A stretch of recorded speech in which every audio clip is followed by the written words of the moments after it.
Saudari-saudaraku yang terkasih, berjumpa kembali bersama saya Romo Antoro dalam Renungan Harian Rabu 23 November, Pekan Biasa ke-34. Semoga kita bersama keluarga dan komunitas kita selalu dalam keadaan baik, tetap sehat, dan bersemangat. Hari ini kita bersama-sama akan merenungkan Injil Suci menurut Lukas bab 21 ayat 12 sampai 19. Marilah kita mengawali renungan kita dengan tanda kemenangan Kristus. Dalam nama Bapa dan Putra dan Roh Kudus. Amin. Pada waktu itu Yesus berkata kepada murid-muridnya, "Akan datang harinya kalian ditangkap dan dianiaya. Karena namaku, kalian akan diserahkan ke rumah-rumah ibadat, dimasukkan ke dalam penjara, dan dihadapkan kepada raja-raja dan para penguasa. Hal itu akan menjadi kesempatan bagimu untuk bersaksi. Sebab itu, tetap teguhlah di dalam hatimu. Jangan kalian memikirkan lebih dahulu pembelaanmu. Aku sendirilah yang akan memberi kalian kata-kata hikmat, sehingga kalian tak dapat ditentang atau dibantah lawan-lawanmu. Dan kalian akan diserahkan juga oleh orang tuamu, saudara-saudaramu, kaum keluargamu, dan sahabat-sahabatmu. Dan beberapa orang di antaramu akan dibunuh. Karena namaku, kalian akan dibenci semua orang. Tetapi tidak selai pun rambut kepalamu akan hilang. Kalau kalian tetap bertahan, kalian akan memperoleh hidupmu." Demikianlah sabda Tuhan. Terpujilah Kristus.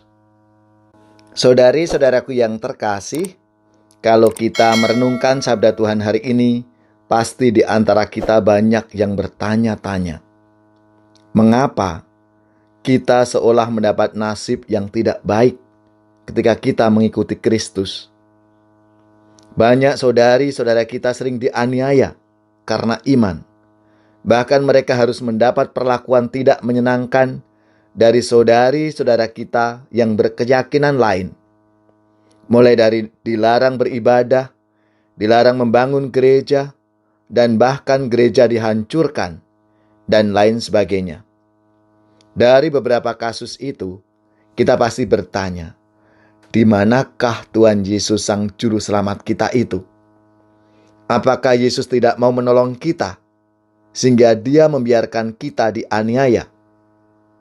Kita selalu percaya bahwa Yesus akan menolong kita, tetapi dalam kenyataannya malah sebaliknya.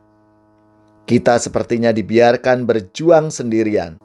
Bahkan pihak gereja yang seharusnya menjadi garda terdepan dalam membela warganya, malah kelihatan tanpa ada usaha untuk membela atau melawan. Saudari-saudaraku yang terkasih, situasi seperti ini ternyata sudah dinubuatkan oleh Yesus sendiri. Tetapi sebelum semuanya itu kamu akan ditangkap dan dianiaya. Kamu akan diserahkan ke rumah-rumah ibadat dan penjara-penjara, dan kamu akan dihadapkan kepada raja-raja dan penguasa-penguasa oleh karena namaku. Yesus sendiri memang sudah mengatakan bahwa kita akan menderita sebagai pengikutnya, dan hal itu dikatakannya jauh sebelum kita mengalaminya.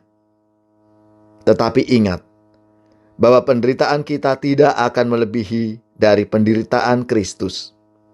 Kita memang harus menderita karena Kristus dan memikul salibnya.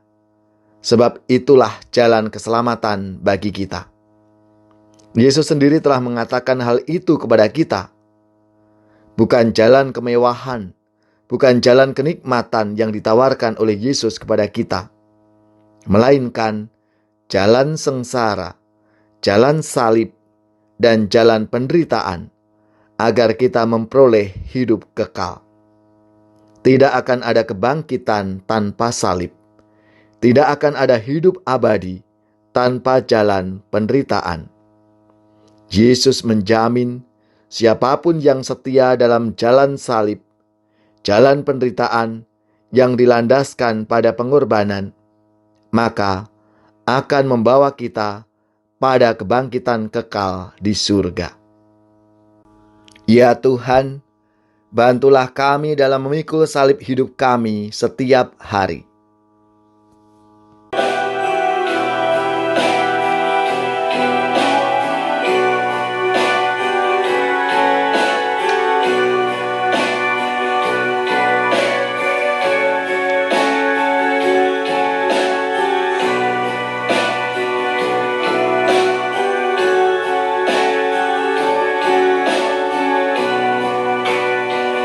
Ketika badai melanda hidupku,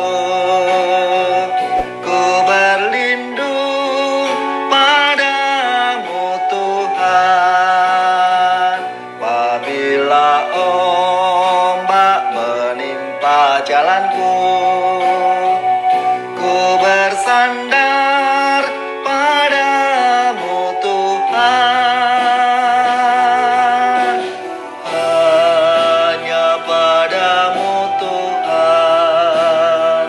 Harapku telah kupautkan hanya padamu Tuhan. Hidupku akan kuserahkan. Engkaulah Tuhan cahaya jiwaku, penerang di jalan hidupku. Engkaulah Tuhan penghibur diriku, kala sedih duka hatiku. Hanya padamu Tuhan harapku telah kupautkan. Hanya padamu Tuhan hidupku akan kuserahkan.